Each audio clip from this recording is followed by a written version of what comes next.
Sir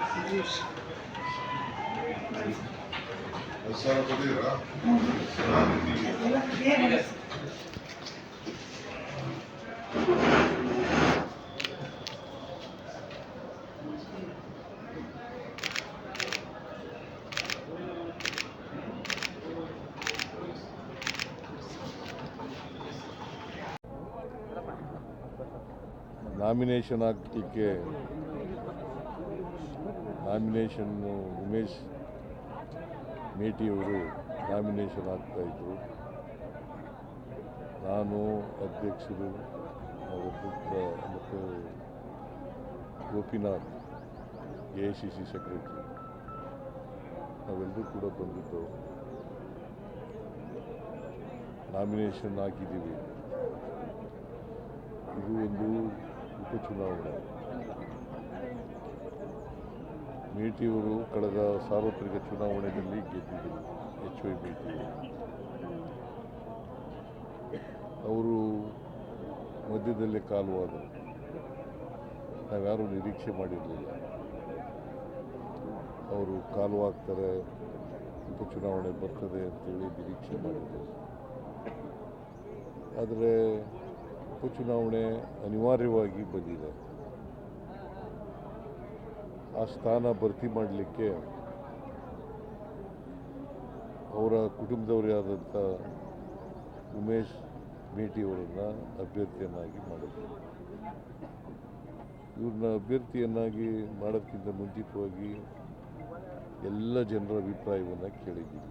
ಈ ಕ್ಷೇತ್ರದ ಜನರ ಅಭಿಪ್ರಾಯವನ್ನು ಕೇಳಿದ್ದೀವಿ, ಮುಖಂಡರುಗಳ ಅಭಿಪ್ರಾಯವನ್ನು ಕೇಳಿದ್ದೀವಿ, ಆಮೇಲೆ ಜಿಲ್ಲಾ ಶಾಸಕರ ಅಭಿಪ್ರಾಯವನ್ನು ಕೇಳಿದ್ದೀವಿ.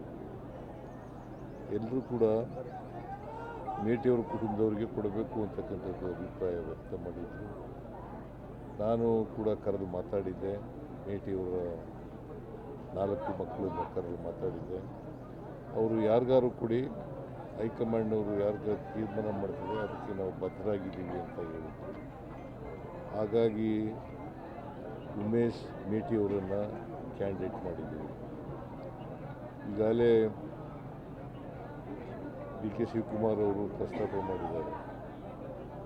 ನಾವು ನುಡಿದಂತೆ ನಡೀತಕ್ಕಂಥ ಸರ್ಕಾರ, ಏನು ಮಾತು ಜನರಿಗೆ ಕೊಟ್ಟಿದ್ದೀವಿ ಆ ಮಾತುಗಳನ್ನು ಉಳಿಸ್ಕೊಳ್ತಕ್ಕಂಥ ಕೆಲಸವನ್ನು ಮಾಡಿ ಈಗಾಗಲೇ ಮಾಡಿದ್ದೀವಿ. ಹಿಂದೆ 2013ರಿಂದ 2018ವರೆಗಿರುವಾಗಲೂ ಮಾಡಿದ್ದೀವಿ.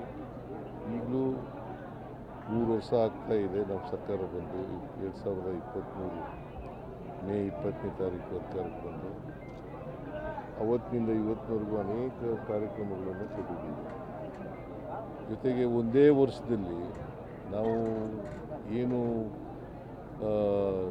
ಚುನಾವಣಾ ಸಂದರ್ಭದಲ್ಲಿ ಏನು ಹೇಳಿದ್ದು ಗ್ಯಾರಂಟಿ ಯೋಜನೆಗಳು, 5 ಗ್ಯಾರಂಟಿ ಯೋಜನೆಗಳು, ಅವನ್ನೆಲ್ಲನೂ ಕೂಡ ಜಾರಿ ಮಾಡಿದ್ವಿ. ಒಂದೇ ವರ್ಷದಲ್ಲಿ ಜಾರಿ ಮಾಡಿದ್ವಿ. ಅದಕ್ಕೆ ಸುಮಾರು 1,21,000 ಕೋಟಿಗೂ ಹೆಚ್ಚು ಖರ್ಚು ಮಾಡಿದ್ವಿ. 1 ಲಕ್ಷಕ್ಕೂ ಫೆಬ್ರವರಿವರೆಗೆ 1,21,000 ಕೋಟಿಗೂ ಹೆಚ್ಚು ಖರ್ಚು ಮಾಡಿದ್ವಿ. ಪ್ರತಿ ವರ್ಷ 51,000 52,000 ಖರ್ಚು ಮಾಡ್ತಾಯಿದ್ವಿ. BJP ಅವರು ಹೇಳ್ತಾ ಇದ್ರು ನೀವು ಖರ್ಚು ಮಾಡೋಕ್ಕಾಗಲ್ಲ ಅಂತ ಹೇಳ್ತಾ ಇದ್ವಿ. ಆದರೂ ಮಾಡಿದ್ದೀವಿ. ಇವತ್ತು ಎಲ್ಲರೂ ಇಡೀ ರಾಜ್ಯದ ಜನ ಖುಷಿಯಿಂದ ಇದ್ದಾರೆ. ಅದಕ್ಕೋಸ್ಕರನೇ ಕೆಲವು ತಿಂಗಳ ಹಿಂದೆ ಬೈ ಎಲೆಕ್ಷನ್ ನಡೀತು ರಾಜ್ಯದಲ್ಲಿ. ಚನ್ನಪಟ್ಟಣ, ಸಿಗ್ಗಾಂವ್ ಮತ್ತು ಸಂಡೂರು 3 ಕಡೆ ನಾವು ಗೆಲ್ಲಿಲ್ವ. ಆಗಲೂ BJP ಅವರು ನಾವು ಗೆಲ್ಲದೇ ಇಲ್ಲ ಅಂತ ಅಪಪ್ರಚಾರ ಮಾಡಿದ್ರು, ಸುಳ್ಳು ಹೇಳಿದ್ರು.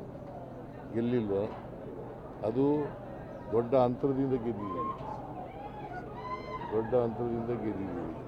ಸೊ ಅದರಿಂದ BJP ಅವರು ಅವ್ರ ಕೆಲಸ ಏನಪ್ಪ ಅಂತಂದರೆ ಹಿಂದುತ್ವ ಮಾಡ್ತಕ್ಕಂಥದ್ದು ಬಿಟ್ಟರೆ ಬೇರೆ ಏನೂ ಕೆಲಸ ಇಲ್ಲ. ಅವ್ರ ಅಧಿಕಾರದಲ್ಲಿದ್ದಾಗ ಏನು ಕೆಲಸ ಮಾಡ್ತೀವಿ.